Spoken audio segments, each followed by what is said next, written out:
Blue jeans, originally created as workwear for farmers, miners, and cowboys, are now considered a wardrobe staple for people of all ages, genders, and professions worldwide. While jeans may still be associated with Americana, in recent decades connoisseurs have turned to Japan as the leading denim producer and trendsetter.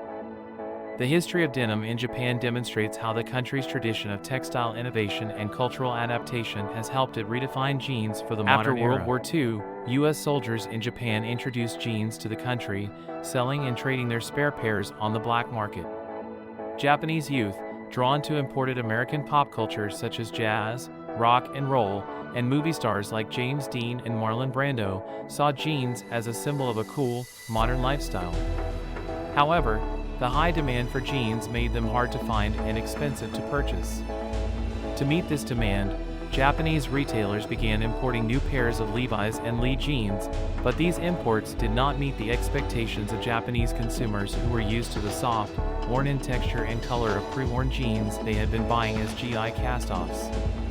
Recognizing the potential of this market, Japanese fashion and retail entrepreneurs set out to create Japan's first domestic denim.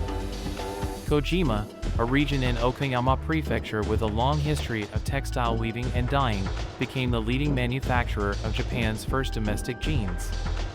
In 1964, Marua Clothing, a leading Kojima factory, began making its own line of jeans, but encountered a problem with indigo dyeing. In Japan, the indigo pigment fully penetrated the cotton fiber, while in American denim, the threads were only partially dyed, leaving a white center. This partial dyeing creates the classic fading and patterning of blue jeans as they are worn. Marua had to import US-made denim and sewing machines to overcome this issue. In 1967, the Kaihara Mill in Hiroshima, a renowned dyer of kimono cloth since 1893, developed a new indigo dyeing technique, enabling Japan to become self-sufficient in blue jean production.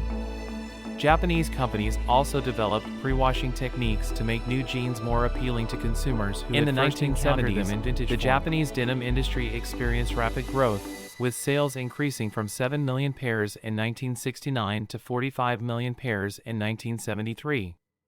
Many local brands emerged, drawing inspiration from the American West and featuring names like Edwin, Big Stone, Betty Smith, John Bull, and Bison.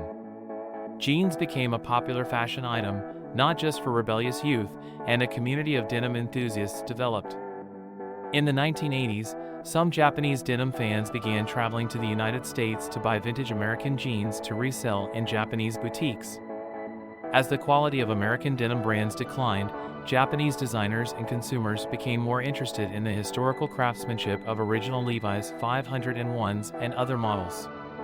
In the following decades, brands like Evisu, Capital, and Studio d'Artisan emerged and sought to create their own products inspired by American heritage, using old-fashioned equipment, techniques, and details that were no longer popular in mass jean production, such as selvage denim. Other brands incorporated more explicit Japanese culture and aesthetics, with labels like Samurai By the early and Momotaro 2000s, and iconography the world had that come to played on appreciate traditional the myths and craftsmanship, symbolism, designs, and cultural fusion of Japanese denim. Fashion bloggers became obsessed with selvage denim and other trends popularized by Japanese jeans brands. These brands continue to innovate and set the global standard for luxurious fabrics, high-quality sewing, innovative production techniques, and creative treatments. Today, many denim brands around the world wish they could be considered Japanese.